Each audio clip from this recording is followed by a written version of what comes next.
noite.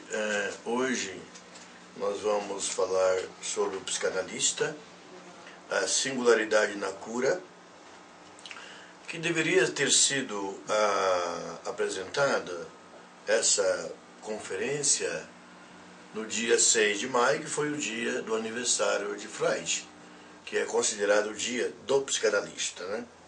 Aqui nós temos as duas figuras de sempre, Freud e Lacan, e no meio nós colocamos uma figura que tem relação, que possa ter alguma relação com o discurso que nós vamos apresentar. Aqui nós temos o Moisés, né? O Moisés de Michelangelo, que está na igreja de San Pietro in Vincoli, em Roma, que foi edificada, essa escultura tem bastante a ver com Freud, está decorando a tumba do Papa Júlio II, né? Contratou Michelangelo para fazer as obras artísticas no Vaticano. Eu acho que ele, inclusive, ele fez a abóbada da Basílica de São Pedro, eu acho que é obra dele, né? E temos também as pinturas que estão na Capela Sistina, né? Com a representação do céu, do paraíso e do inferno, né? Enfim. Vamos falar do analista e menos de psicanálise, mas é impossível falar de psicanálise, do psicanalista sem falar de psicanálise. Seria alguma coisa até um pouco escandalosa, né? E vamos agora tentar colocar qual é a posição do analista em relação aos outros terapeutas que existem no mundo, né? Então nós temos vários terapeutas pelo mundo.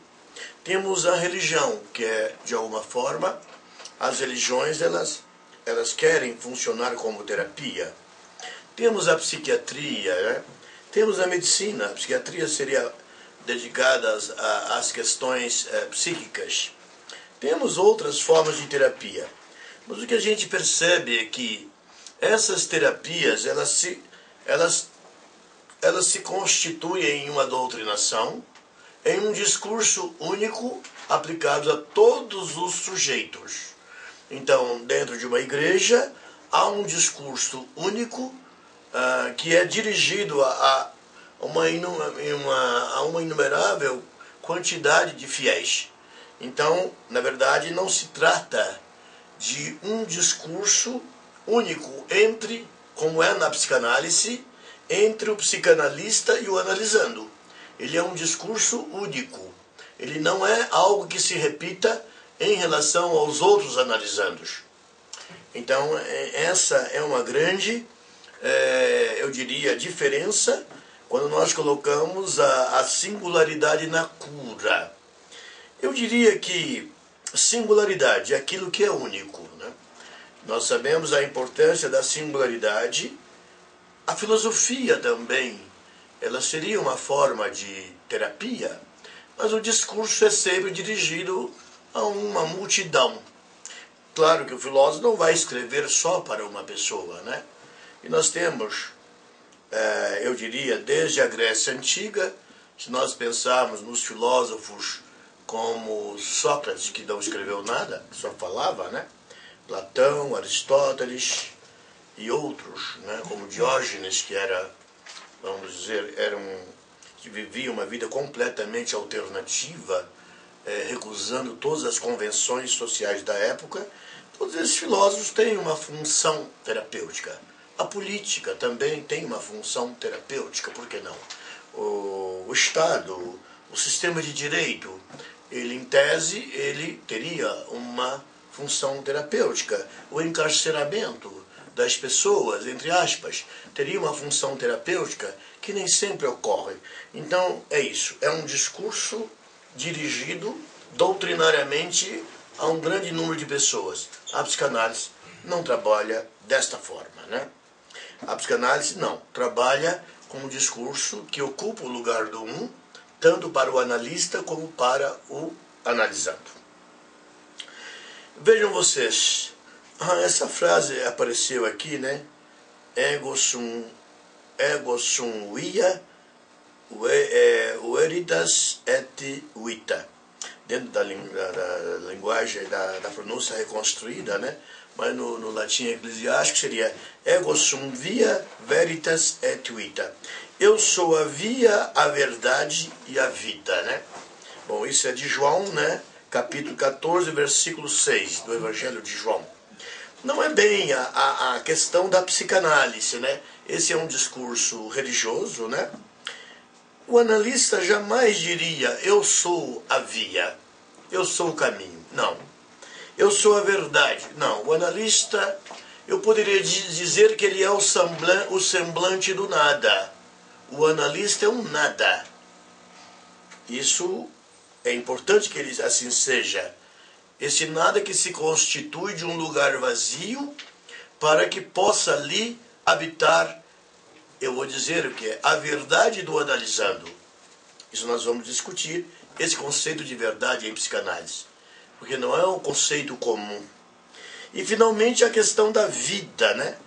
Não é. Não é bem aí. O analista, ele não é a vida. Ele não se coloca dentro dessa posição que coloca aqui esse versículo do Evangelho de João, capítulo 14, né? Não é bem por aí. Isso volta novamente aos discursos terapêuticos, que não caem, obviamente, não coincidem com o discurso da psicanálise. Eu falei, o psicanalista, ele é o lugar vazio, e Lacan criou esse termo, il de l'un, que em francês seria de maneira mais clara, seria il de l'un, a do um, ou traduzido de outra maneira, a o um. Embora nós tenhamos preferido traduzir esse a do um, usando o partitivo, para que nós possamos compreender que o analisando não pode ser o um, nem o analista pode ser o um, porque o um, na verdade, se subentende que ele é uma totalidade. E, na verdade, o sujeito humano, pelas suas clivagens, pelas suas divisões, ele não é uma totalidade. Nós colocamos esse il de l'un, eu acredito que foi o tema do nosso último seminário, como não compreender Lacan. Então, o psicanalista, esse lugar vazio, do il de l'un, lacaniano, ou da singularidade para o paraanalítico, o analista, o analisando. É uma situação singular, única, que não se repete com o outro analisando. Então vejam vocês que a psicanálise tem um posicionamento completamente diferente. As outras terapias usam o discurso universitário, inclui também a psiquiatria, eu já falei, o discurso do universitário, o discurso do mestre, e a psicanálise trabalha com o discurso da histérica e o discurso do analista. O discurso da histérica e do analista, em conjunto, vão compor aquilo que nós chamamos de discurso analítico.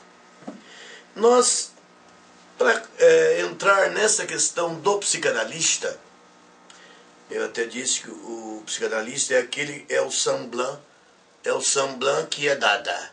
O psicanalista é aquele que faz semblant e que ele nada, ele é um lugar vazio, né? Então vejam vocês, vamos ter que voltar a Freud, o primeiro psicanalista, o criador, o psicanalista de si mesmo, auxiliado por alguém, para ele conseguir realmente superar a sua estrutura neurótica. Freud, como analisando de si mesmo, e de Wilhelm Fliess, que foi um médico alemão de Berlim, ele vivia em Berlim, e que ajudou Freud no seu processo analítico. Nós andamos em nossos seminários abordando determinados aspectos dessa análise de Freud, mas nunca tivemos a chance de comentar essa análise de maneira mais consistente e de maneira mais globalizante. Embora seja muito difícil nós termos uma ideia totalizante da análise de qualquer analisando, porque nós sabemos que a análise é um processo infinito, né? E por isso Freud escreveu o seu testamento profissional com o texto Análise Finita e Infinita, que a análise nunca termina. as melhores análises são infinitas, mesmo que o analisando e o analista não se encontrem mais, mas a análise continua. Vamos lá. Os sintomas como verdades em Freud. Aceitem, por favor, de que o sintoma é a verdade. Depois nós vamos esclarecer essa questão mais adiante. Muito bem. Vocês sabem que Freud nasceu na cidade de Priborg. É uma pequena cidade, onde inclusive a casa em que ele nasceu está lá. Tudo era Império Austro-Húngaro, mas hoje a cidade onde ele nasceu está na República Tcheca. E essa família, cujo pai era Jacob Freud, eles mudaram para Viena, enfim, quando ele tinha, eu acredito, não sei, em torno de 5 anos, 6 anos, né, para Viena, para encontrar melhores condições de vida. Jacob Freud, ele trabalhava com comércio, o pai de Freud, né? Então vamos a algumas questões que nós temos que colocar. Freud, bom, ao começo da carreira dele, foi como assistente do Dr. Joseph Breuer, um jovem médico, o Freud, e o Dr. Joseph Breuer começou a atender as histéricas em Viena. A primeira histérica, a única histérica que Breuer atendeu foi Anna O. Esse é o pseudônimo que foi utilizado para a publicação do caso dela, cujo nome era Berta Pappenheim. E Freud, como assistente do Dr. Joseph Breuer, ele acompanhou aquela situação em que o Dr. Joseph Breuer percebeu que ela era poliglota, uma moça de altíssimo nível intelectual. Quando ela estava em crise histérica, ela não falava o alemão, só falava inglês, ou talvez até outra língua estrangeira, e que era uma grande dificuldade, porque ela estava internada no hospital, né? Então ela cunhou um termo interessante, a chamada talk cure, a cura pela palavra, né? E outro que é swimini chipping, limpar a chaminé. Ela também cunhou esse termo em língua inglesa. Freud acompanhando isso tudo.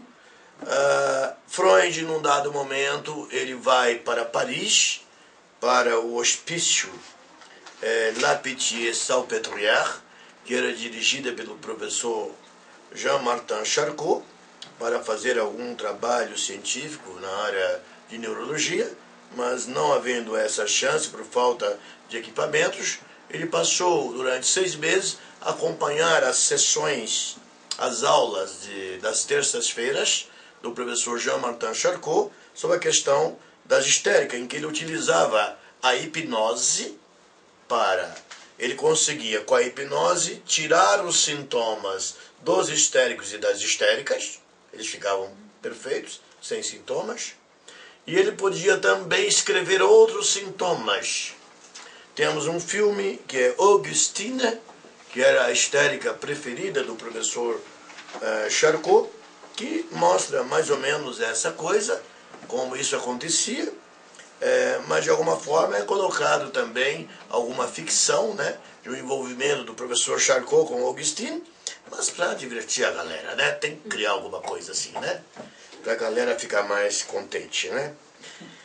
Então vejam vocês, ele volta para Viena e o professor, o doutor Charcot, Breuer, não suporta uma questão de contra-transferência que ele apresentou em relação a Berta Pappenheim.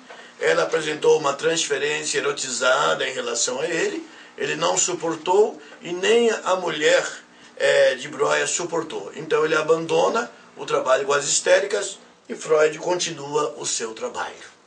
Ele continua atendendo as histéricas e finalmente culminou com a publicação de um livro interessante de Studien über Hysterie, o estudo da histeria, onde há uma comunicação preliminar, que é um texto escrito pelos dois, e onde há textos escritos por cada um deles, e finalmente um resumo das histéricas que foram tratadas, que na verdade é o início da psicanálise, não deixa de ser, não é? É o início da psicanálise. Vamos voltar a Freud. As coisas andavam, mas Freud perde o pai. Ele perde o pai em 1896, mais ou menos isso, em que Jacob Freud falece, e Freud realmente percebe ali uma estrutura neurótica importante nele mesmo, né? Freud, desde a infância, ele via, neste momento é que ele começa a pontuar alguns problemas que ele vinha tendo na infância. Freud se lembra, o pai, Jacob Freud, contou uma história que aconteceu com ele em Fribourg, que chamava Freiberg, parece a cidade, mudou de nome, né? O Jacob Freud, o pai de Freud, estava caminhando na calçada e estava com um solidel novo, né? Então, uma pessoa chega, bate a mão na cabeça do pai de Freud e diz: seu judeu safado, saia da calçada. Enfim, e Freud perguntou, ele era menino, né? Ele pergunta para o pai: mas o que o senhor fez? Ele conta a história para o menino e disse: ora, eu não fiz nada, eu peguei o meu solidel e continuei o meu caminho. Parece que aí Freud recalca, porque Freud, como menino, ele imaginou, isso Freud pontua mais tardiamente, né, na análise dele, ele pontuou o seguinte: ele imaginou que o pai teria entrado em fúria e matado aquele antissemita. Isso irritou muito o menino, né? E ele recalca que o pai era uma figura fraca. Ele recalca, vamos dizer, esse pai fraco. Outras situações em que ele estava sempre presenciando um pai fraco. As guerras púnicas. Ele, como estudante, estudando as guerras de Roma contra Cartago e vice-versa, onde apareceram os dois grandes generais, que foi Amílcar, né, e Aníbal, né? Amílcar, ao morrer, pediu ao seu filho, que seria o seu sucessor em Cartago, que ele vingasse tudo que os romanos haviam, enfim, feito contra o seu povo. Na hora de decidir de que lado estava Freud e os seus colegas, Freud sempre ficava do lado de Amílcar e do lado de Aníbal, dos mais fracos. E os colegas ficavam do lado dos generais romanos, dos mais fortes.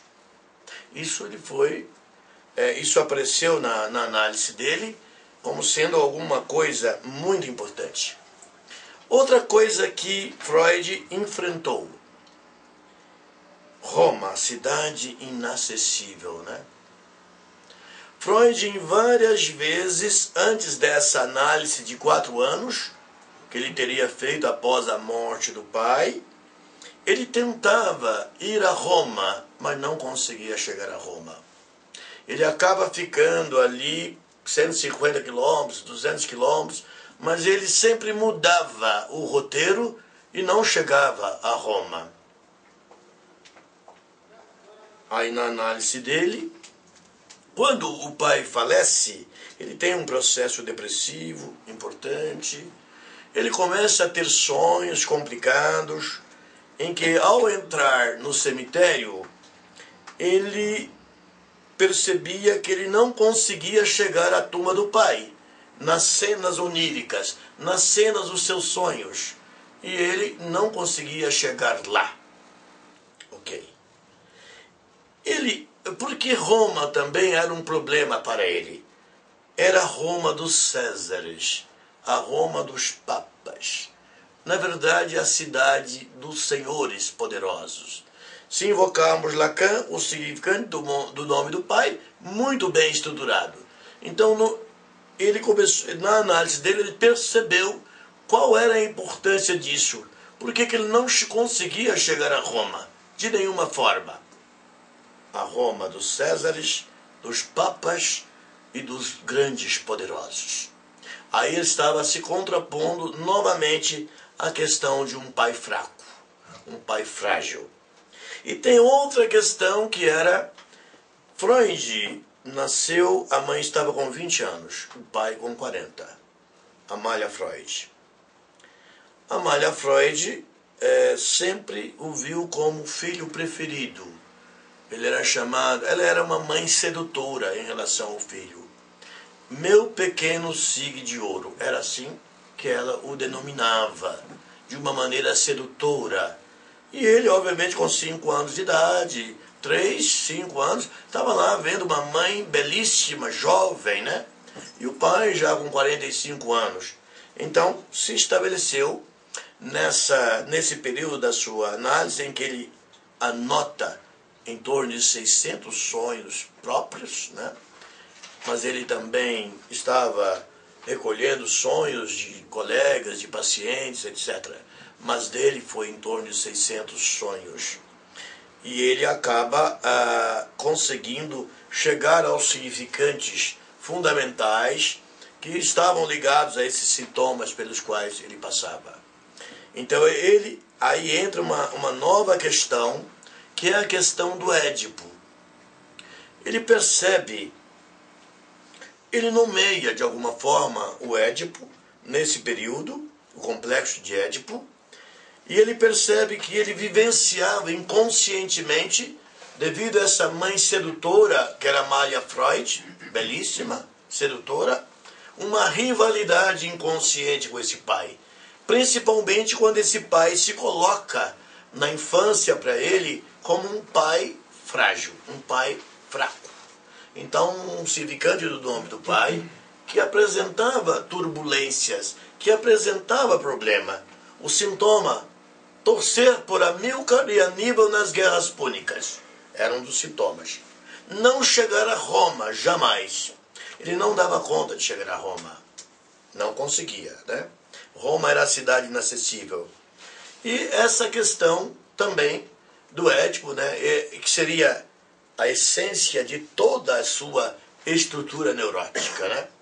E uma depressão que, na verdade, ele interpreta como sendo decorrente de um processo de culpa inconsciente por esse amor excessivo pela mãe, que o pai não deu conta de castrar. Castrar a Freud quando menino e castrar a mãe e dizer, chega, vem para o meu lado. Porque ele já era um pai-avô. E Jacob Freud funcionava como um pai-avô, que não tinha as pulsões castracionais para castrar a Amália Freud, dizer não, chega, castra Freud, o menino, castra a mãe, diz não, vem para o meu lado, chega Georgia, eu tenho a lei para lhe dar. Não, não rolou isso muito bem. Rolou, mas de uma maneira frágil, né? É claro que não houve uma foraclusão do nome do pai, porque Freud era apenas a neurose dele, depressiva, se apresenta com a morte do pai. Ele não era um psicótico, jamais, né? Então vejam vocês, aqui a gente está relembrando, né, a morte de Jacob Freud e o significado do nome do pai em Freud. Isso é o que desencadeou todo o processo para que Freud pudesse reanalisar a sua vida desde a infância, tudo que teria ocorrido, né? E aí entra em questão o pai fraco e o Édipo não castrado. Mas Freud conseguiu fazer isso tudo sozinho? Não. Não é possível que alguém consiga fazer uma análise só. Ele tinha um amigo, o Dr. Wilhelm Fliess, para quem ele escreveu mais de 1000 cartas, né? E ele pensava, ele fazia as associações livres de ideias, ele colocava as suas questões e escrevia uma carta para o Dr. Wilhelm Fliess, e que o ajudava fazendo interpretações, agregando sentidos, e os dois se encontravam com uma certa frequência, onde praticamente Wilhelm Fliess funcionava como sendo o analista dele, né? Mas ele tinha uma inteligência brilhante, ao ponto de pontuar ele mesmo, agregar o sentido das coisas dentro desse processo que alguns chamam de autoanálise, outros chamam de heteroanálise. Uma análise que obviamente, que acontece com um psicanalista Ele era o primeiro psicanalista de toda a espécie de analistas, né? Então foi uma situação muito difícil para Freud, né? Não ter um analista, mas ele fez do amigo, que era interessado em psicanálise, o seu analista, né?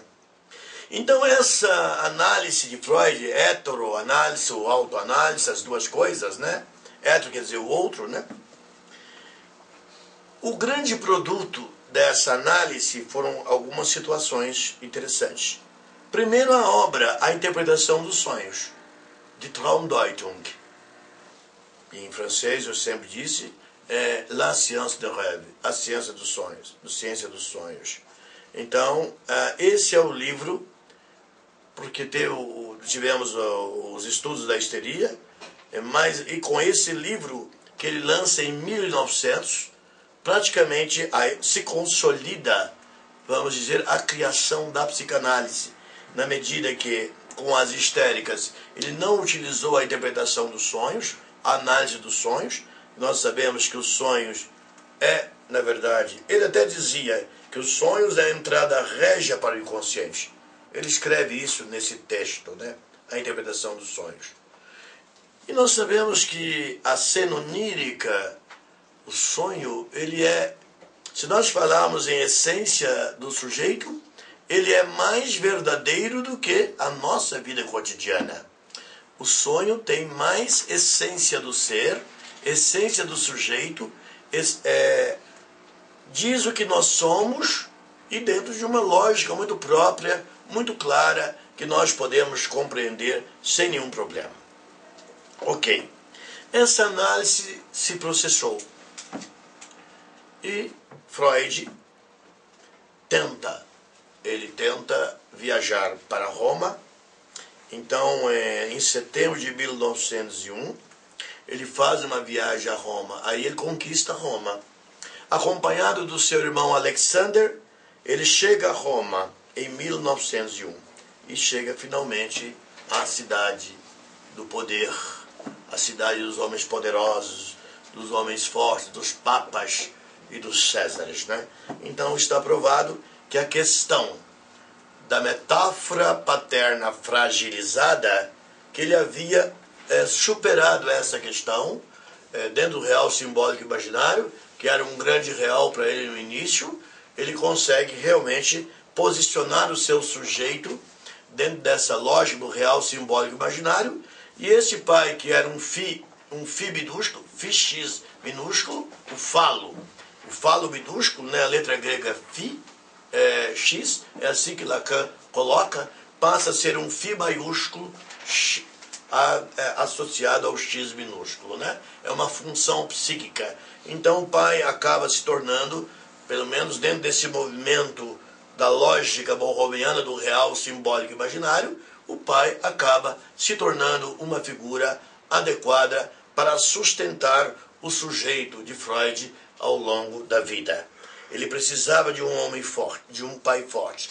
E vamos ver que isso se apresenta de uma maneira bem clara. A questão do pai forte está na maneira com que ele lida com determinados elementos da sua existência ou da ciência psicanalítica que ele estava fundando. Então, em Roma, as coisas se resolvem. E é interessante que eu vou lembrar, ele vai em 1913, novamente, a Roma, e ele fica 21 dias. Temos o Moisés, né, o Moisés que está na igreja de San Pietro in Vincoli, que foi, relembrando, né, uma escultura de Michelangelo para servir de base ou de decoração para o túmulo do Papa Júlio II, né? E o Papa construiu essa igreja, que é uma igreja esplendorosa. Ele não quis ficar na Basílica de São Pedro, né? Interessante que Freud visita 21 vezes a escultura de Michelangelo para fazer análises, comparar com outros estudos que já tinham sido feitos, se havia ira, porque tem a história do Moisés irado, não temos na Bíblia? É no Gênesis, né? Que ele vai ao Monte Sinai, conversa com Deus, deixa o seu povo, e quando ele chega, a idolatria generalizada, a confusão estava estabelecida. Irado, ele joga as tábuas, quebra as tábuas da lei, não é isto? Está no Gênesis. E ele volta depois e vai se dar de novo com Deus, né? Tem até aquela história, e pergunta, quem tu és? Não, Moisés pergunta, e Deus responde, eu sou o que sou, né? Eu sou aquele cuja face não pode ser vista e cujo nome não pode ser pronunciado. A palavra Yahvé, que vem do hebraico, que representa Deus, era inicialmente construída com 4 sílabas. Só mais tardiamente acabaram botando vogais para tornar a palavra pronunciável, né? Então ele recebe uma nova versão das tábuas da lei, que são os 10 mandamentos, né? Então, Freud estuda toda a expressão dos lábios, da face. Ele quer construir um sujeito psíquico a partir da análise do Moisés. Mas por que essa aproximação intensa com Moisés, com a escultura? Porque ele agora podia conviver seguramente com um homem forte, com um sujeito que representasse uma grande liderança como foi Moisés, né? E ele, obviamente, porque a questão do pai fraco tinha sido superada. E a gente percebe isso muito na análise. Hoje, na psicanálise, isso é alguma coisa que não é estranho para ninguém, não é? Então, veja, ele faz esse trabalho, né? E que mais tarde vem a culminar, ele escreveu uma obra interessante, Moisés e o monoteísmo, né? Mais tardiamente, em que ele coloca Moisés como sendo um príncipe egípcio, né? E não judeu, e que finalmente, entrando em choque com Ramsés II, que era o seu irmão, né? Ramsés II, porque o monoteísmo tinha sido incluído, tinha sido adotado no Egito, no Egito, mas não deu certo, houve uma revolta dos sacerdotes de Tebas, né? E finalmente volta-se o politeísmo, né? Ramsés II queria governar com o politeísmo, com muitos deuses, e Moisés queria governar com um Deus só. Então, na verdade, ele resolve criar um estado para ele, em que ele pudesse ser o príncipe, né? E governar com um só Deus. E aí o povo judeu entrou nesse plano de Moisés. E temos muitos outros aspectos que não caberia quem ler a obra Moisés e o monoteísmo, que é um livro de fácil leitura, né? É um livro interessante. Eu entendo que vai ganhar muita coisa lendo esse texto direto de Freud. Outros textos também mostram a evolução psíquica de Freud, que a análise dele deu bons resultados. Nós temos também Leonardo da Vinci, né? As reminiscências infantis de Leonardo da Vinci, né? Ou as reminiscências da infância de Leonardo da Vinci. É um texto muito bonito também, em que Leonardo era uma pessoa poderosa, era engenheiro, pintor, ele ocupava todas as funções possíveis. Então ele faz uma análise dele, ele lê algumas anotações que Leonardo teria feito, e nós sabemos que Leonardo, ele era filho de Catarina, uma camponesa pobre, e filho natural de um homem da Toscana, né, de um notário da Toscana, que era um homem que tinha posições de nobreza, né? Catarina é uma mulher pobre, ele vive até os 5 anos de idade, rejeitado pelo pai, enfim, natural. Mas eu não sei se quando o pai falece, a senhora chama-o, como ela não teve filhos, chama Leonardo para viver da casa senhorial. Mas ele já estava praticamente estruturado, ele já tinha um sujeito, né? Ele deveria ter 5 anos, 6 ou 7, né?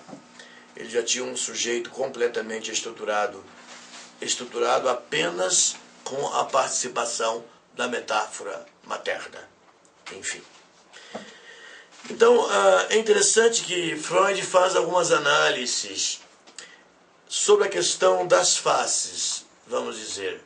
Se você olhar, por exemplo, a Mona Lisa ou a La Gioconda, o rosto de Mona Lisa, e tem uma outra pintura que é Sant'Anna Materza, né? Sant'Anna Materza, que é uma pintura que está no Museu do Louvre. No Museu do Louvre, que mostra Santa Ana, a avó. Estava muito na moda naquela época essa adoração por Santa Ana, né? A avó de Jesus.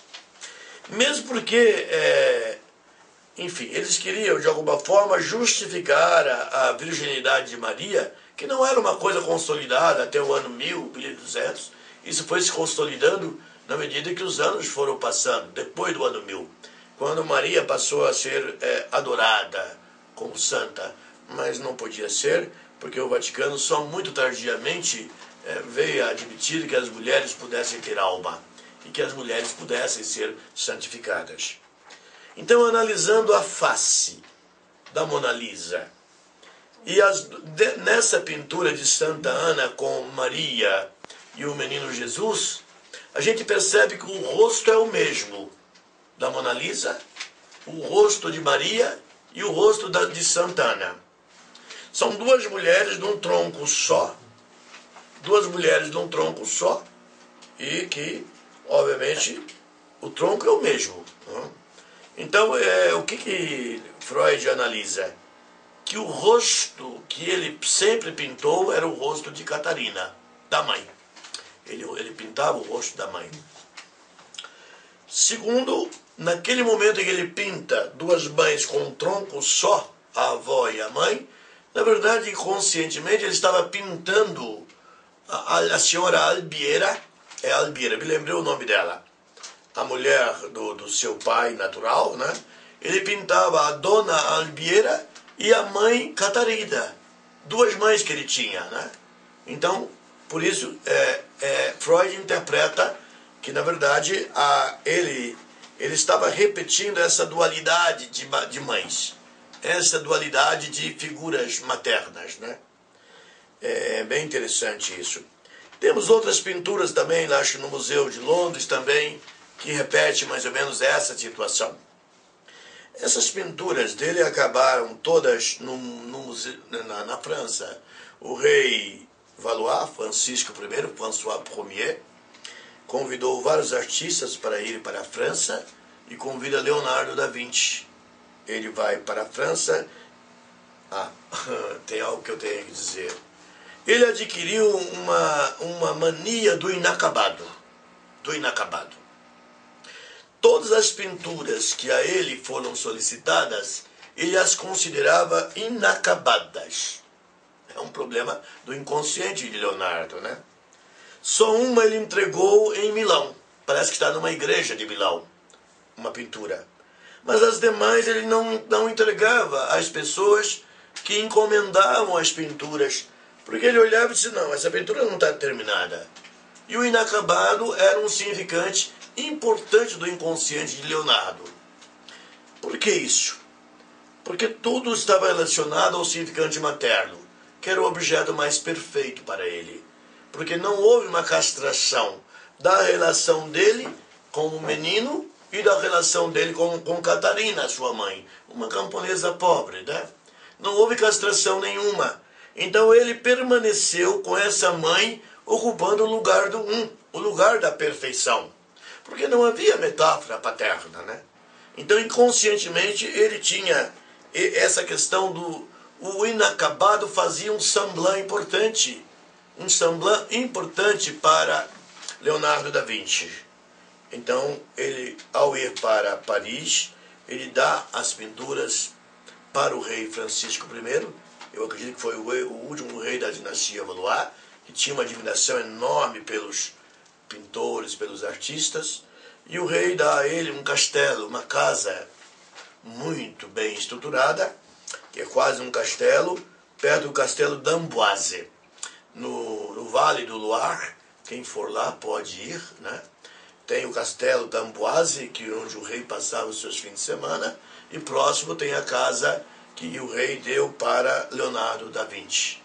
E tem um local, uma capela entre o castelo d'Amboise e esta casa, onde está a tumba de Leonardo da Vinci. O rei o amava tanto, gostava muito dele, ao ponto de que no leito de morte o rei estava junto, Francisco I, né? Então ele era uma pessoa muito inteligente, tanto que ele trabalhou na engenharia para outros governos dos principados italianos, né? Tentativas de criar o avião, todas essas invenções do século XX, ele já havia as criado, né? E, obviamente, aqueles que se dizem inventores só desenvolveram as criações dele. Por falta de castração, podemos dizer que ele tinha uma criatividade infinita. Nada o limitava na sua criatividade, né? Então, vejam vocês, isso é importante, porque Leonardo foi uma pessoa endeusada, que ocupou um lugar divino, vamos dizer, em relação ao período renascentista e toda a herança artística que ele deixou, textos. A ligação dele com a mãe, Catarina, é muito intensa. Tem um diário de Leonardo que Freud estuda, e no dia que a mãe morre, ele anota tostão por tostão dentro da moeda local, eu não sei qual era, né? Sobre os funerais de Catarina, os gastos, etc. Ele anota em detalhes, de maneira obsessiva, sobre os funerais da mãe, não é?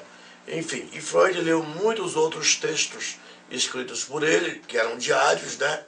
Para que ele pudesse elaborar a psicanálise de Leonardo da Vinci. Ok, eu fiz um resumo, né, dessa questão.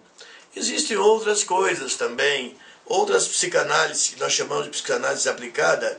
Freud era ele era um admirador da literatura, com certeza, né?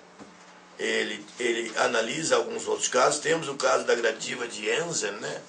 Que é um texto de Jensen, enfim, eu não vou contar a história, mas ele se interessava pelos escritores russos, escritores franceses, italianos, enfim. Freud não gostava de música, vocês sabiam disso? Pintura, escultura, literatura, filosofia. Eu entendo que ele deve ter sido influenciado por Kant. Porque Immanuel Kant, como professor de filosofia na Universidade de Königsberg, que é um dos grandes filósofos do mundo, né?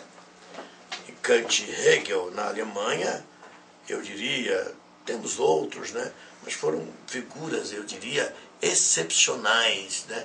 Kant criou, inclusive, o próprio método científico. Ele aconselhava seus alunos, ele é muito bem-humorado, ele era muito sistemático, tudo dele repetia-se na mesma hora, né? Ele nunca saiu de Königsberg, passou a vida inteira lá. Morreu com 80 e tantos anos, nunca saiu da cidade onde ele lecionava e vivia. Mas ele aconselhava os alunos a não ouvirem música, porque ele achava que a música tirava a capacidade pensante, desconcentrava quem quisesse pensar questões de lógica, de filosofia. Eu entendo que ele deve ter sido influenciado pelo pensamento de Kant. Ele nunca se interessou por música, Freud. Nunca se interessou. Deve estar aí alguma questão de Kant. Bom, a verdade no psicanalista. Agora é que nós vamos entrar com algumas coisas que são complexas. Lacan, em um dado momento, ele diz assim: meus amigos, a verdade leva à religião. Bom, o que Lacan estava querendo dizer com isso? Vamos tentar compreender. A verdade, porque nós temos trabalhado com a ideia de que o analista não trabalha com a verdade, trabalha com saber. Mas no último Lacan, eu entendo que nós podemos fazer uma mudança em relação a isto. Qual é a verdade da estética, por exemplo? Qual é a verdade do neurótico obsessivo, do neurótico histérico? Qual é a verdade do psicótico, né? A verdade é o sintoma. Nós temos uma impressão de que a verdade só vai surgir no andar de uma análise. Desde o início, no momento que a coisa é posta, a verdade está lá. É o sintoma. O sintoma é a verdade. Mas nós temos que evoluir aí, senão seria um grande escândalo. E seria alguma coisa que iria contradizer o nosso discurso. O discurso que nós temos adotado, né? A verdade, o sintoma é a verdade, desde o início da análise. Desde a demanda de uma análise, eu tenho angústia, eu tenho isso, eu tenho aquilo outro. A verdade está posta. Não é necessário andar muito porque é verdade, para que ela seja posta, né? Agora, é uma questão que nós temos que colocar. A verdade, ela é um enigma. Não é isso? Vamos lembrar um pouco de Lacan, quando ele fala, né, que a verdade, ele diz, a verdade não é plana, a verdade é um sólido. E em relação ao sólido, nós podemos vê-la de vários ângulos, né? Então, e a coisa já se aproxima um pouco mais da maneira como nós estamos lidando com a verdade. A verdade tem alguma coisa que faz semblant, que é o enigma. E esse enigma que o analista tem que mexer com ele. Se a histérica chega com os sintomas corporais, as histéricas da época de Freud eram muito mais ricas em sintomas, né? Mas nós temos hoje as histéricas que têm os sintomas conversivos, né? É uma dor aqui, uma dor acolá, enfim. Mas temos também as histéricas que apresentam um discurso histérico também. Ok. Mas os sintomas físicos, eles existem.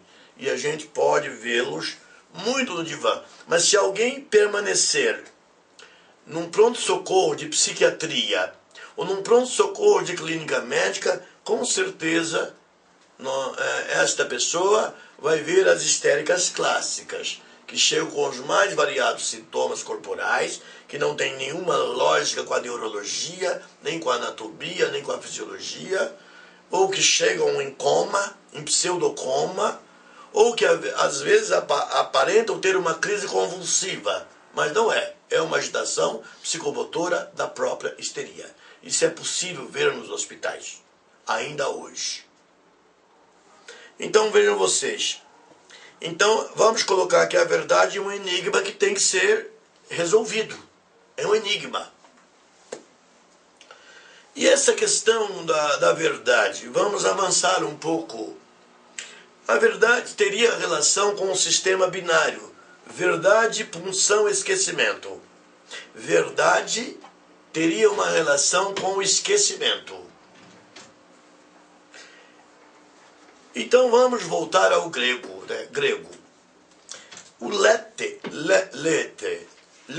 em grego seria o esquecimento.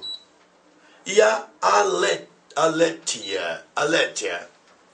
Esse A que tem antes de lete, alete, ele é um A que significa privação do esquecimento. Ele é um A negativo. Lete é o esquecimento. E a letia, pode botar A pequeno, hífen, lete. É a privação do esquecimento. E até hoje em grego, aletheia quer dizer verdade. É aquilo, a verdade é quando nós temos memória. O esquecimento, ele não rola. Há uma reminiscência, há uma memória daquilo, enfim, de alguma coisa que é colocado como verdade. Martin Heidegger, o grande filósofo alemão que escreveu a obra Ser e Tempo, ele busca essa palavra do grego alete.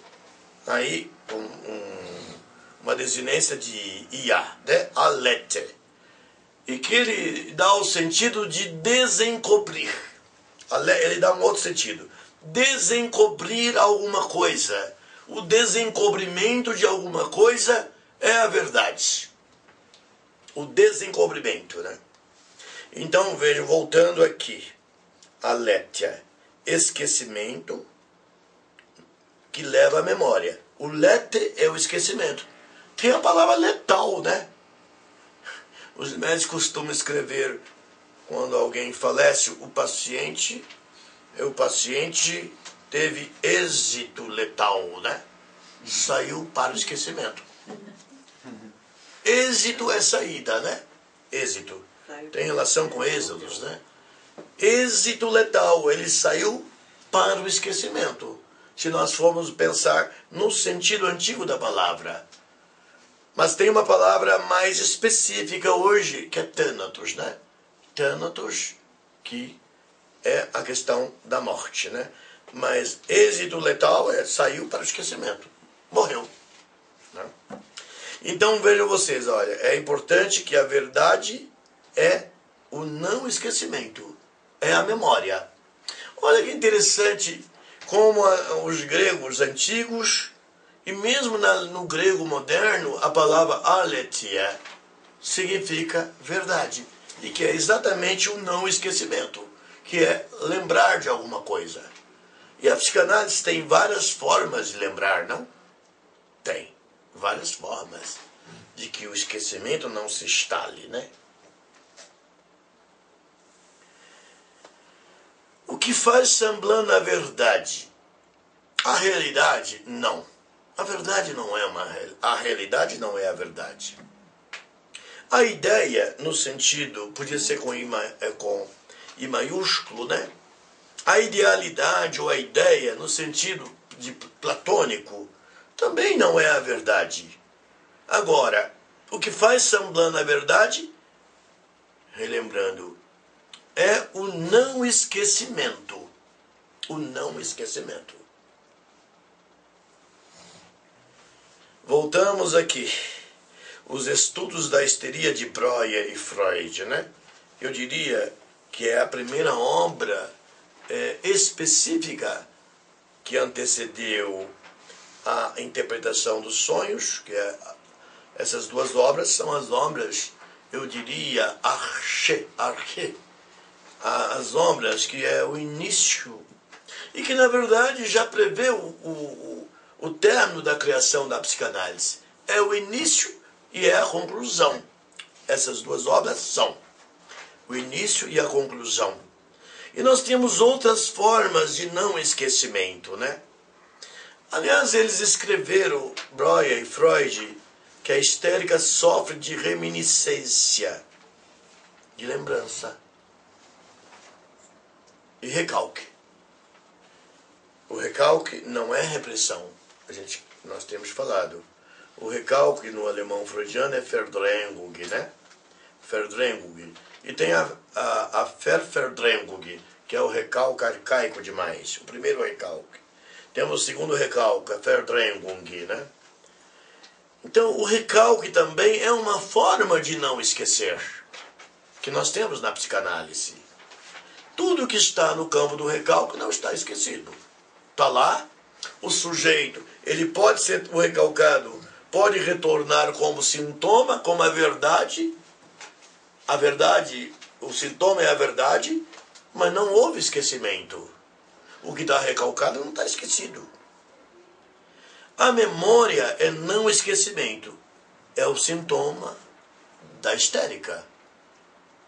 É o sintoma da histérica. Então, o sintoma é aletheia. Eu botei esse A separado porque ele significa não, em grego. Privação. Não. O sintoma é a não, é a aletheia ou alete. Privação do esquecimento. Mas, na verdade, o sintoma como verdade, ele é a aletheia.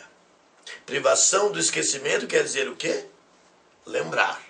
Rememorar, de várias formas. que nós podemos ver na psicanálise.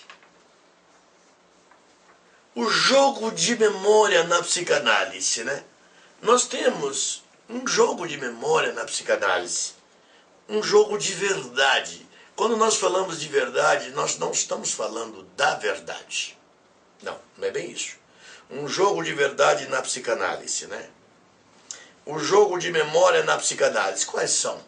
Temos a pulsão, a pulsão sexual, né? Pulsão de vida, pulsão de morte, né? E, obviamente, a transformação dessas pulsões em significantes, né? Em significantes.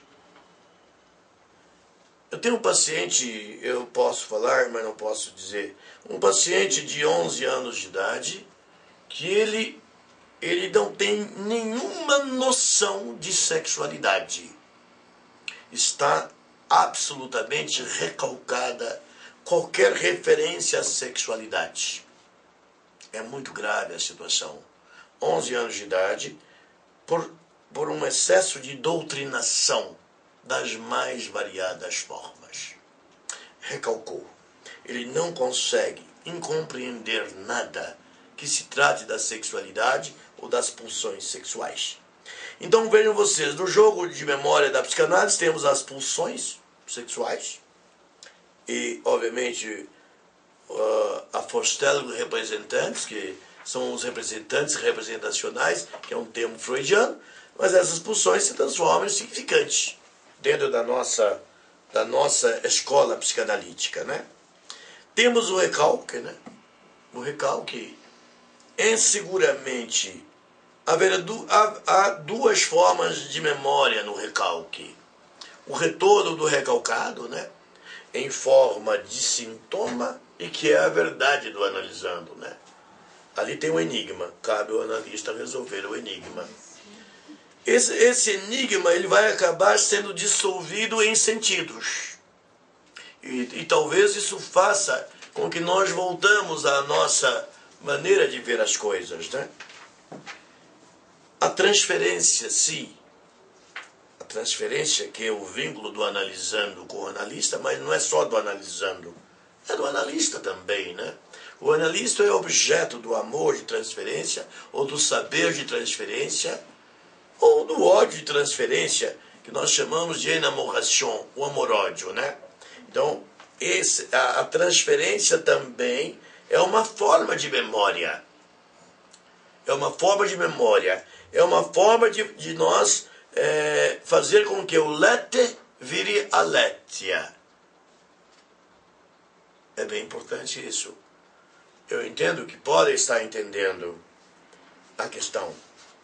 E temos o inconsciente, que o inconsciente, na verdade, é uma forma de reminiscência, é uma forma de memória, que nós sabemos que esse inconsciente é fundado dentro do processo analítico, no vínculo entre o analista e o analisando, na medida em que o analista se torna uma presença criada pelo inconsciente do analisando.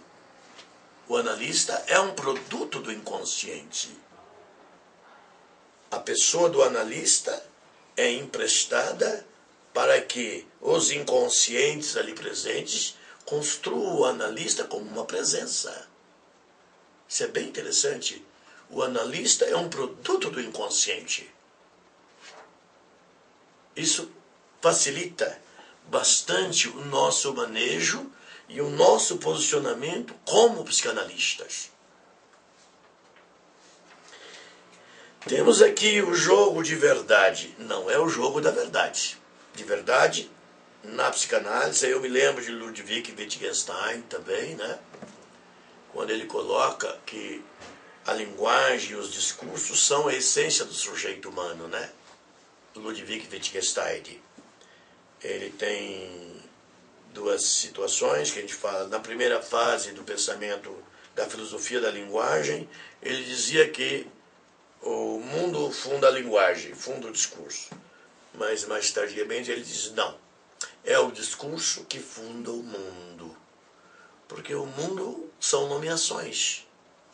E o psicanalista é um grande nomeador, ele dá nomes às coisas.